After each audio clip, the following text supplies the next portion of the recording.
Bismillahirrahmanirrahim. Assalamualaikum warahmatullahi wabarakatuh. Perkenalkan kami dari kelompok 2. Di sini ada saya pribadi, Nurfanina Putri. Kemudian ada Muhammad Nuno, ada Putri Nurudina, dan juga ada Meza, serta juga ada Anas. Nah, di sini kami akan menjelaskan mengenai sifat koligatif larutan. Nah, ini adalah bahan presentasi kami. Yang pertama adalah pengertian larutan, serta pengertian dari sifat koligatif larutan. Yang kedua adalah 4 sifat koligatif larutan. Yang ketiga adalah penggunaan sifat koligatif untuk menentukan molar. Serta yang keempat adalah sifat koligatif elektrolit. Oke, lanjut. Nah, yang pertama yang akan saya bahas itu mengenai sifat koligatif larutan. Ya, lanjut. Nah, sebelum kita mengetahui apa itu sifat koligatif larutan, maka kita harus tahu dulu nih, larutan itu seperti apa. Untuk mengetahui larutan itu seperti apa, maka akan saya berikan contoh gambaran. Misalnya, saya memiliki 100 ml air, kemudian saya tambahkan gula ke dalam air. Nah, air itu berperan sebagai zat pelarut, sedangkan gula berperan sebagai zat pelarut. Kemudian campuran air dan juga gula itu saya aduk hingga rata. Karena sudah rata, hingga saya tidak bisa mengenali lagi tuh bagaimana gula dan juga bagaimana air. Nah, sehingga hal ini tuh karena adanya zat air dan juga gula yang sudah tercampur dengan sempurna. Karena sudah tercampur dengan sempurna, maka campuran air dan juga gula itu disebut sebagai campuran yang homogen. Itulah yang disebut sebagai larutan. Sehingga kita dapat simpulkan bahwa larutan ialah campuran homogen antara zat pelarut dan juga zat terlarut yang apabila kita larutkan satu sama lain maka akan bersifat homogen. Yang artinya sulit dibedakan antara zat pelarut dan juga zat terlarut. Nah, kemudian kita akan bahas mengenai apa itu sifat koligatif larutan. Sifat koligatif larutan adalah ciri khas dari setiap larutan. Jadi setiap larutan itu memiliki sifat khas, yaitu sifat koligatif larutan. Yang pertama, molaritas, Nono. Yang pertama, molaritas. Oke. Nah, sifat koligatif larutan ini dipengaruhi oleh jumlah zat terlarut. Yang artinya adalah apabila jumlah partikel zat terlarutnya itu semakin tinggi, maka sifat koligatifnya itu semakin besar. Nah, jumlah partikel zat terlarut ini secara matematis kita bisa hitung dengan berbagai cara. Nah, yang pertama itu adalah molaritas atau disebut atau kita lambangkan dengan lambang M besar. Nah, molaritas itu adalah jumlah mol zat terlarut dalam setiap 1 liter larutan. Nah, ini simbolnya adalah M besar. Nah, rumus untuk molaritas ini adalah M besar sama dengan M per V. Dengan M, itu adalah molaritas dengan satuan mol per liter. Kemudian N adalah mol zat terlarut. Dan juga V itu disebut dengan volume larutan dalam satuan liter atau mol liter. Terus selanjutnya itu adalah molaritas. Nah, molaritas ini dilambangkan dengan lambang M kecil. Molaritas itu adalah konsentrasi larutan yang menyatakan jumlah mol zat pelarut dalam 1 kilo atau 1000 gram pelarut dengan lambang M kecil. Nah, rumus dari molaritas itu adalah M kecil sama dengan massa zat pelarut dikali 1000 per zat terlarut dikali massa pelarut. Nah, sama juga simbolnya itu adalah G per M. M besar M kecil dikali 1000 per P. Dengan G itulah massa zat larut dalam gram. M besar M kecil itu adalah massa molar zat dan juga P itu adalah massa zat pelarut. Selanjutnya. Nah, yang ketiga itu adalah fraksi mol dengan simbol X. Nah, fraksi mol ini adalah ukuran konsentrasi larutan yang menyatakan perbandingan jumlah mol sebagian zat terhadap jumlah mol total komponen larutan dengan lambang X. Nah, fraksi mol ini dibedakan menjadi 2. Ada fraksi mol zat terlarut dan juga fraksi mol untuk zat pelarut. Berikutnya. Nah, inilah rumus dari fraksi mol. Sebenarnya tahu fraksi mol itu kan dengan lambang X. Nah, kalau XT berarti dia adalah fraksi mol untuk zat terlarut. Dengan rumus XT sama dengan NT per ditambah NP, dan juga fraksi mol zat pelarut adalah XP sama dengan NP per NT ditambah NP. Nah, NT di sini, T itu disebut juga dengan telarut. Jadi dipakainya itu sebagai telarut. Nah, untuk yang pelarut juga pakainya sebagai dari jumlah mol pelarutnya itu sendiri. Nah, kemudian ada normalitas, yaitu lambangnya N besar. Nah, normalitas ini adalah besaran yang menyatakan jumlah mol ekuivalen dari zat terlarut dalam tiap satuan volume larutan dengan lambang N besar. Nah, rumusnya ini adalah N besar sama dengan EK atau ekuivalen per V atau volume larutan. Selanjutnya, nah, makanya dari hasil perhitungan jumlah partikel tersebut, maka dapat disimpulkanlah dari sifat koligatif larutan ini. Nah, yang dimaksud dengan sifat koligatif larutan itu adalah larutan adalah suatu komponen yang bergantung pada jumlah partikel zat terlarut yang ada pada jumlah pelarut pada kondisi tertentu. Nah, sifat koligatif ini dipengaruhi oleh jumlah zat terlarut, yang apabila jumlah partikel zat itu semakin tinggi, maka sifat koligatifnya semakin besar. Nah, ada 4 nih sifat koligatif larutan. Yang pertama, ada kenaikan titik didih atau dengan lambang delta TB, terus ada penurunan titik beku, ada delta TF, ada penurunan tekanan uap atau delta P, dan juga tekanan osmotik dengan lambang P. Nah, nanti masing-masing akan dijelaskan oleh rekan saya berikutnya, yaitu Anas. Untuk Anas, dipersilakan. Nah, yang kedua ada 4 sifat koligatif larutan. Saya di sini akan menjelaskan penurunan tekanan uap dan kenaikan titik didih. Pertama, ada penurunan tekanan uap. Zat terlarut bersifat tidak mudah menguap atau non-volatil. Tekanan uap dari larutan selalu lebih kecil daripada pelarut murninya. Hubungan antara tekanan uap larutan dan tekanan uap pelarut bergantung pada konsentrasi zat terlarut dalam larutan. Nah, kenapa tekanan uap dari larutan selalu lebih kecil? Karena salah satu penyebab terjadinya proses fisis atau proses yang tidak bisa menghasilkan zat baru dan proses kimia ialah meningkatnya ketidakteraturan suatu proses, atau semakin tidak teratur, semakin besar kecenderungan berlangsungnya suatu proses penguapan meningkatkan ketidakteraturan suatu sistem suatu proses penguapan meningkatkan ketidakteraturan suatu sistem sebab molekul dalam fase uap kurang teratur dibandingkan molekul dalam fase cairan.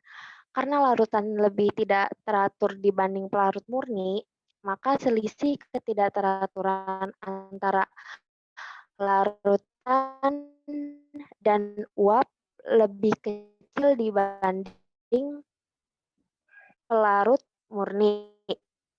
Jadi molekul pelarut ketinggalkan pelarut murni untuk menjadi uap dan tekanan uap larutan lebih kecil dibanding tekanan uap pelarut. Nah, di situ kan ada hukum Raoult ya, yang menyatakan bahwa tekanan parsial pelarut dari larutan adalah tekanan uap pelarut murni dikalikan fraksi mol pelarut dalam larutan X1-nya X1. Nah, di situ kan ada rumusnya kan, P1 sama dengan X1 P1 derajat. X1 sama dengan 1 dikurang X2, dan X2-nya itu fraksi mol zat larut. Maka P1 sama dengan 1 dikurang X2 P1 derajat, dan P1 derajat dikurang P1 sama dengan delta P sama dengan X2 P1 derajat. Next.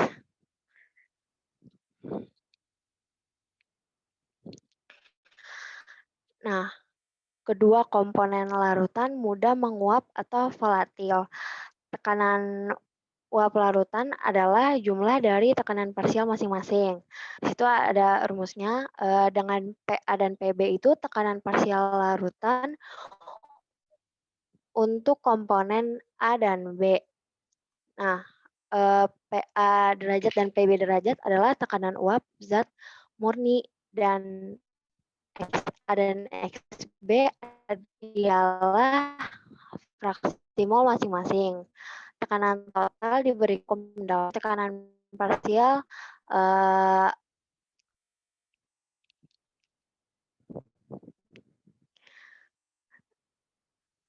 nah itu kan ada gambar benzena sama toluena. Nah, benzena sama toluena ini next deh coba. Udah. Nah, benzena sama toluena ini punya struktur yang mirip. Terus punya gaya antar molekul yang mirip juga.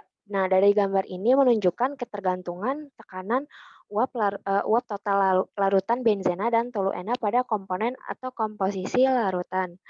Pada komposisi larutan, kita menyatakan fraksi mol dari satu komponen saja untuk setiap nilai benzena atau X benzena, fraksi mol toluena 1 dikurang X benzena. Larutan benzena toluena ini salah satu dari sedikit contoh larutan ideal. Nah, larutan ideal itu adalah setiap larutan yang mematuhi hukum Raoult. Nah, ciri-ciri larutan ideal salah satunya ialah kalau larutannya selalu 0. Next. Nah, ada kenaikan titik didih. Titik didih larutan ialah suhu pada saat tekanan uap larutan sama dengan tekanan atmosfer luar.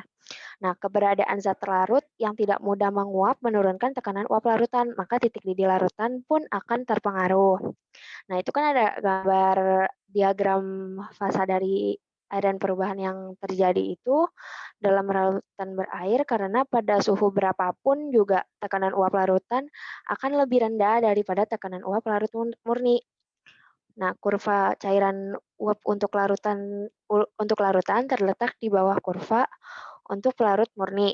Nah, akibatnya kurva larutan memotong garis horizontal yang bertanda T sama dengan 1 atmosfer pada suhu yang lebih tinggi daripada titik didih normal pelarut murni. Hal ini menunjukkan bahwa titik didih larutan lebih tinggi daripada titik didih air. Nah, yang memotong garis itu yang garisnya putus-putus ya. Udah, terima kasih. Nah, selanjutnya akan dijelaskan oleh teman saya yang bernama Meiza Nurazizah.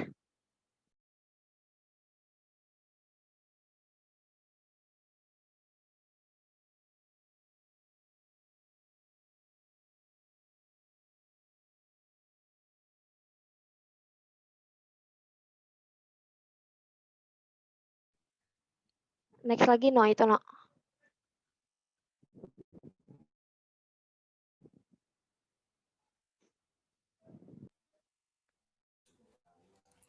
Baik, yang ketiga itu adalah penurunan titik beku, di mana titik beku itu adalah TF, di mana F-nya itu adalah freeze, dari kata freeze, dan karena ini merupakan sifat kalorimetric larutan, maka penurunan titik beku itu dilambangkan dengan delta, jadi delta TF.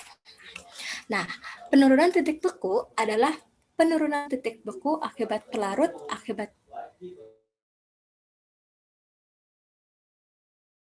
penambahan zat terlarut yang tidak mudah, alkohol dalam air, atau pencampuran dua padatan seperti pengotor menjadi obat bubuk halus.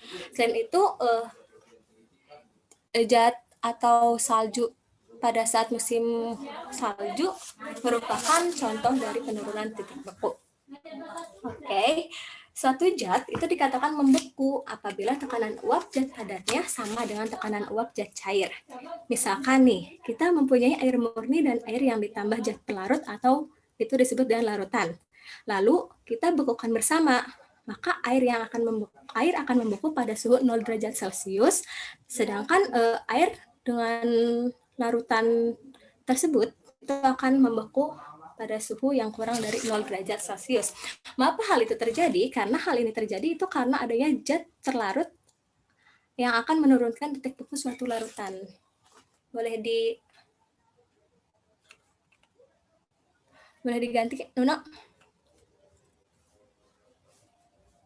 Nah, jadi ketika suatu zat membeku seperti air menjadi es, itu partikel-partikel zat cair akan merapat karena adanya gaya tarik antara molekul zat cair yang sangat kuat. Akhirnya terbentuk suatu zat yang lebih padat atau membeku, sehingga bisa dilihat dari gambar itu delta atau TF titik beku. Karena ada zat larut di dalamnya, zat larut ini bakalan mengganggu padatan atau pembekuan yang terjadi. Jadi perlu waktu yang lebih lama untuk membuat cairan itu untuk membeku sehingga titik bekunya menurun. Nah, titik beku larutan itu dilihat dari gambar adalah kurang dari 0 derajat Celcius. Bisa lanjut lagi.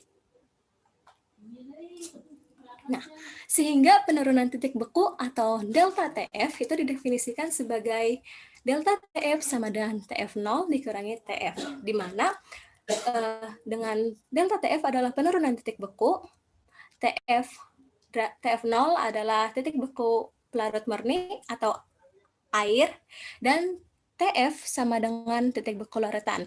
Nah, satuannya ini adalah semuanya derajat Celcius. Baik, bisa diganti. Bisa dilihat dari rumusnya, yaitu bahwa delta TF berbanding lurus dengan kemolaran larutan, yaitu sebagai berikut. Sehingga terjadilah suatu rumus bahwa delta TF sama dengan KF dikali M, di mana KF adalah tetapan penurunan titik beku molal. Satuan KF adalah derajat Celcius per M. M adalah molalitas yang bisa dihitung dengan menggunakan rumus yang di kiri bawah. M sama dengan G per MR dikali 1000 per P.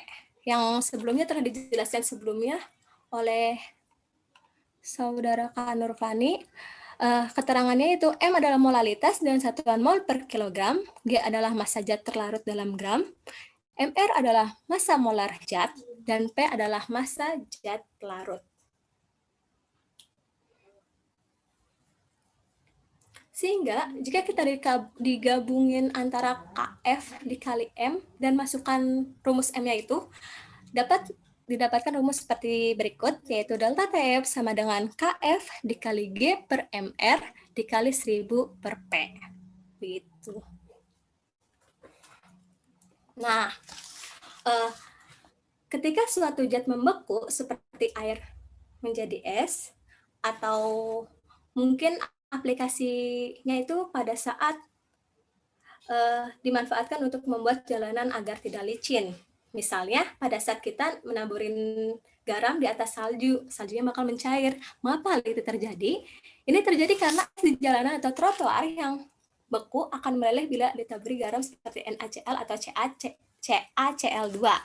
Cara pelelehan seperti ini berhasil karena garam dapat menurunkan titik beku air. Nah, langkah kerjanya yaitu bisa dilihat pada gambar, mohon maaf, pada gambar yang hijau-hijau itu,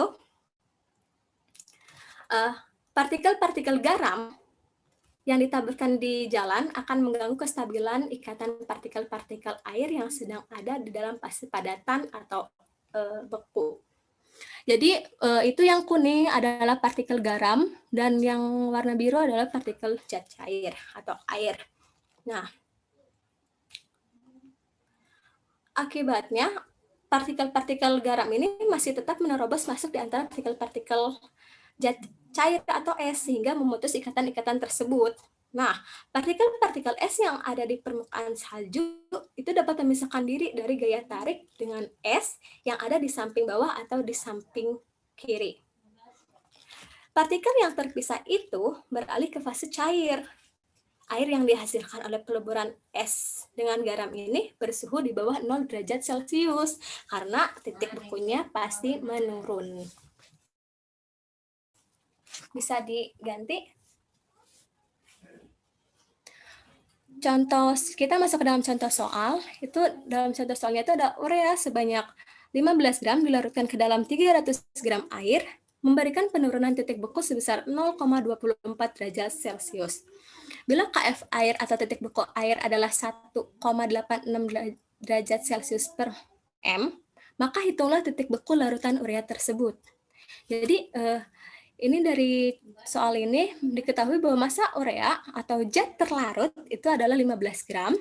MR urea kita bisa hitung dengan menggunakan yang telah diajarkan sebelumnya, yaitu 1 dikali ARC atau massa atom relatif C ditambah 1 dikali ARO tambah 2 dikali ARN dan tambah 4 dikali ARH. Jadi totalnya adalah 60 gram per mol. Itu adalah MR urea. Dan massa air atau pelarut bisa dilihat dari soal adalah 250 gram. Dan KF-nya atau titik bekunya itu adalah adalah 1,86 derajat Celcius per mol, per M, mohon maaf.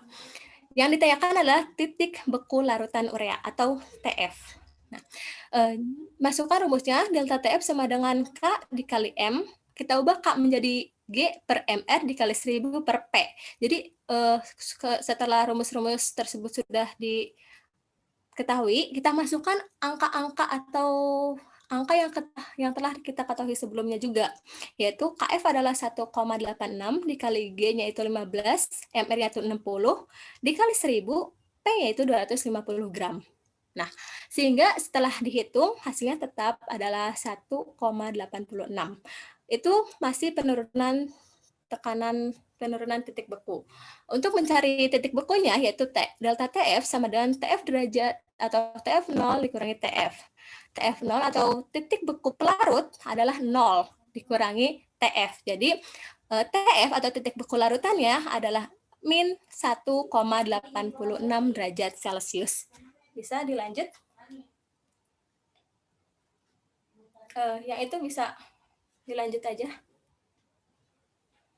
Nah, sifat koligatif larutan yang akhir adalah tekanan osmotik yang kita lambangkan dengan P, di mana osmosis sendiri adalah keadaan partikel pelarut, itu air, dari larutan yang lebih encer ke larutan yang lebih pekat melalui membran semi permeabel. Dan sebelumnya telah kita pelajari juga apa itu osmosis.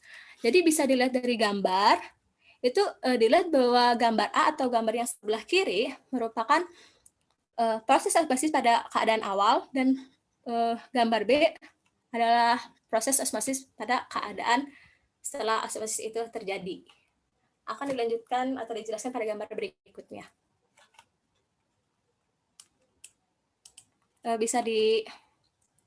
Nah, jadi awalnya urutannya itu dari atas ke bawah. Kita misalkan membuat atau memberikan sebuah wadah yang di tengah-tengahnya itu diletakkan sebagai pembatas, yang mana pembatasnya itu kita beri dengan atau kita gunakan oleh membran semi permeabel. Nah, dua larutan itu dengan konsentrasi yang berbeda. Kemudian terjadilah osmosis, jadi larutan yang berkonsentrasi rendah itu akan sama. Sehingga untuk yang dimaksud dengan tekanan osmosis ini adalah keadaan yang mana harus mengembalikan dari proses osmosis itu. Baik, bisa dilanjut. Nah, tekanan osmosis ini juga memiliki rumusnya, yaitu P sama dengan M dikali R dikali T, di mana M-nya ini adalah M besar, adalah kemolaran atau molaritas larutan. R adalah tetapan gas, dan angka atau nilainya telah diketahui, yaitu 0,0821 L atm per K mol. Dan T adalah suhu mutlak, di mana suhu mutlak itu harus dalam Kelvin. Sehingga jika dalam soal itu adalah Celsius, maka kita harus ubah dulu ke dalam Kelvin. Dan P adalah tekanan osmosis atau dalam bentuk ATM. Nah, karena pengukuran tekanan osmotik dilakukan pada suhu tetap, konsentrasi dinyatakan dengan satuan yang lebih mudah, yaitu molaritas, bukan molalitas. Jadi, perlu diingatkan sekali lagi bahwasannya untuk tekanan osmosis atau osmotik itu adalah menggunakan M besar atau molaritas. Sedangkan untuk penurunan titik beku dan kenaikan titik didih menggunakan M kecil atau molalitas. Bisa di Nah, jika kedua larutan mempunyai konsentrasi yang sama, berarti tekanan osmosisnya sama, maka kedua larutan disebut isotonik. Dan jika larutan memiliki tekanan osmosis yang tidak sama, maka larutan yang pekat itu disebut dengan hipotonik dan larutan yang lebih encer disebut dengan hipotonik. Ini ada 3 gambar. Gambar A yang paling kiri adalah sebuah sel dalam bentuk larutan isotonik. Yang B atau yang di tengah-tengah adalah bentuk larutan hipotonik dan yang C adalah larutan hipertonik. Bisa di ini. Contoh soalnya yaitu seorang pasien memerlukan larutan infus glukosa bila kemolaran cairan tersebut 0,3 molar pada suhu tubuh 30 derajat Celcius, 37 derajat Celcius, tentukan tekanan osmotiknya dan R diketahui adalah 0,082. Bisa dilanjut? Kita cari yang diketahuinya dulu itu berapa. M atau molaritas adalah 0,3 mol per L.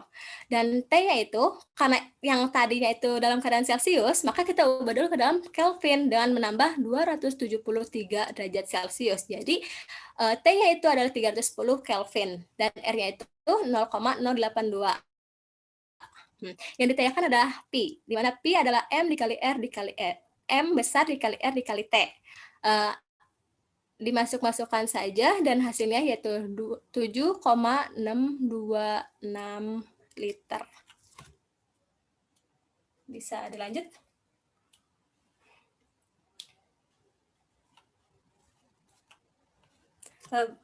Baik, selanjutnya akan dijelaskan oleh saudara saya atau rekan saya yaitu Muhammad Nunawah. Terima kasih kepada rekan saya Meiza untuk penjelasan sifat koligatifnya. Lanjut lagi ke membahas tentang penggunaan sifat koligatif untuk menentukan massa molar.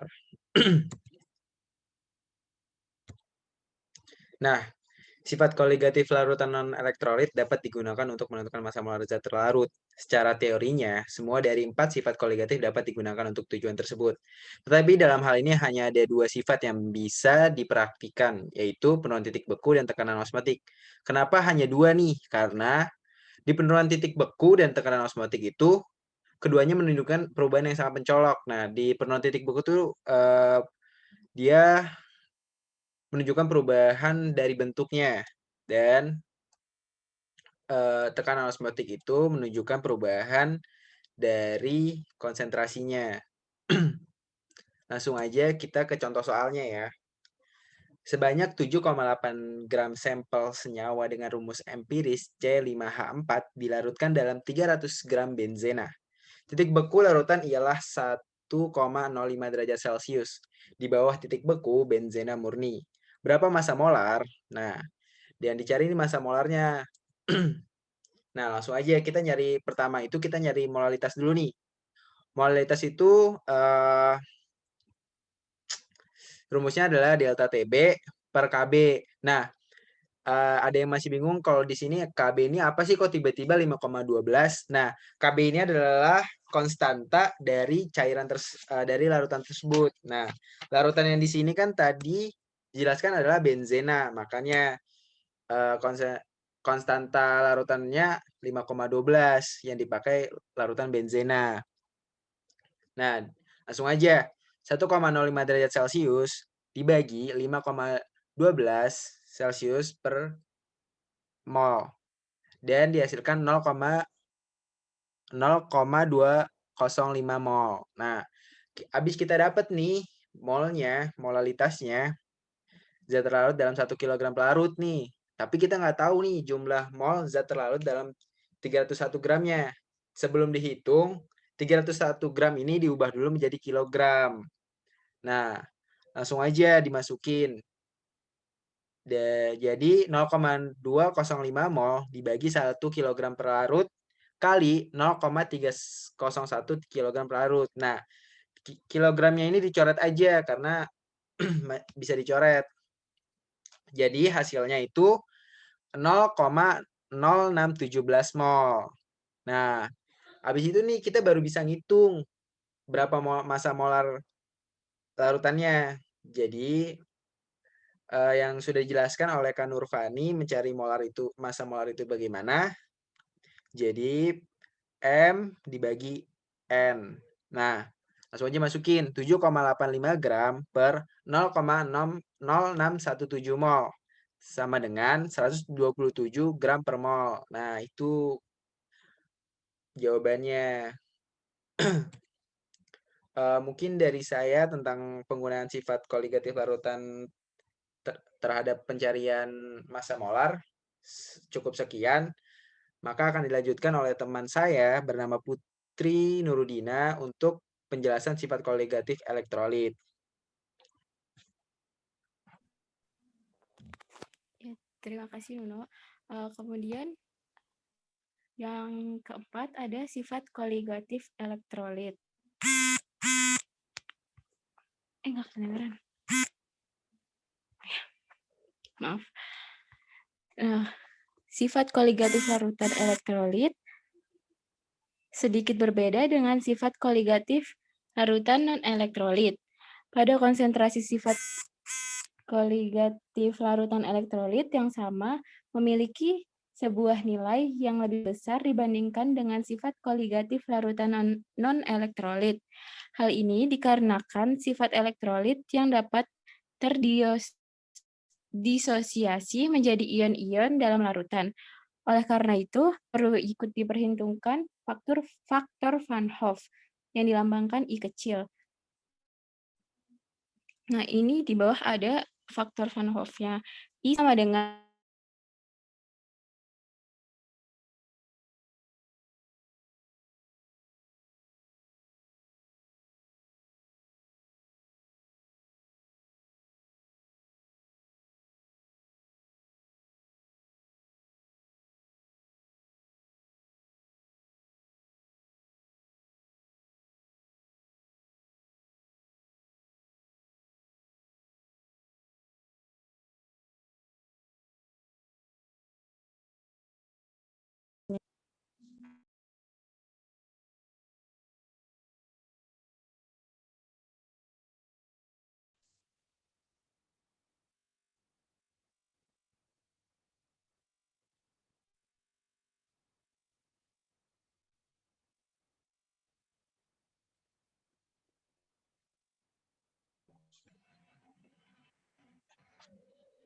Maaf, tadi ada sedikit kendala. Nah, lanjut. Oleh karena itu, perlu ikut diperhitungkan faktor Van Hoff yang dilambangkan I pada perhitungan larutan elektrolit. I sama dengan jumlah partikel sebenarnya dalam larutan setelah penguraian per jumlah satuan rumus yang semula terlarut dalam larutan. I sama dengan 1 ditambah N-1 dikali alfa, di mana N sama dengan jumlah ion yang terdisosiasi dari satu unit formula senyawa, dan alfanya adalah derajat disosiasi senyawa. Lanjut.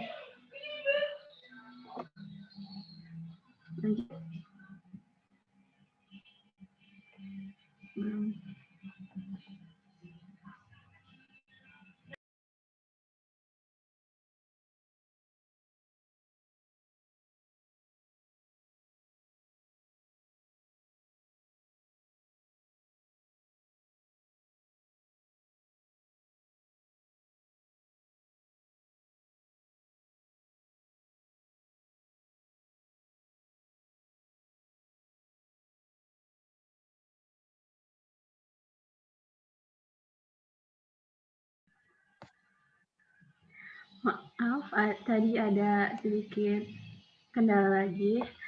Boleh dilanjut, Nuno? Nah, ini ada tabel faktor Van Hoff dari 0,05 M larutan elektrolit pada suhu 25 derajat Celcius. Nah, di sebelah kiri ini ada larutannya, larutan elektrolit. Ada HCl, NaCl, MgSO4, MgCl2, FeCl3.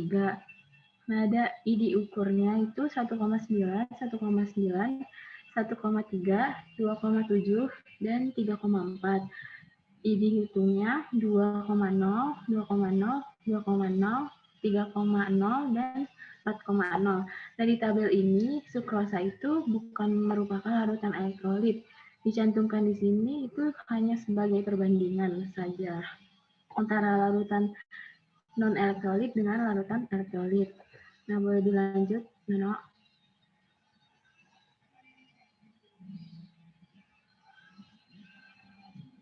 Nah, kemudian ada rumus sifat koligatif larutan elektrolit.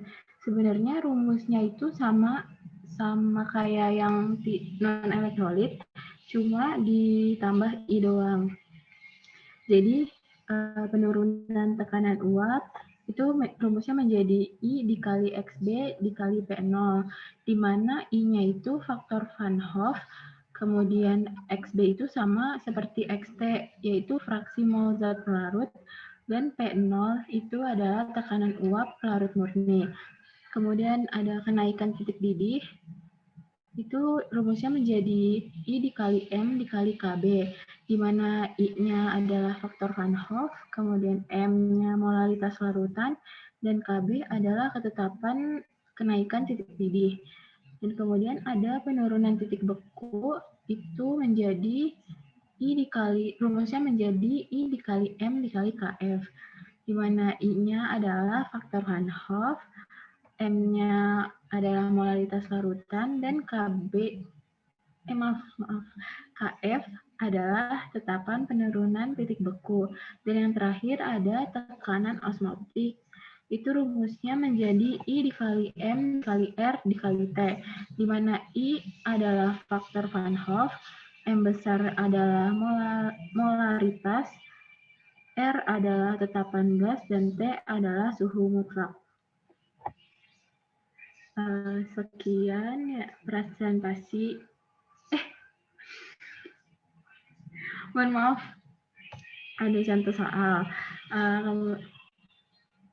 Contoh soalnya, Rudi melarutkan 17,4 gram K2SO4 ke dalam 250 gram air. Jika KB air adalah 0,52 derajat Celcius per mol, maka kenaikan titik didih larutan tersebut adalah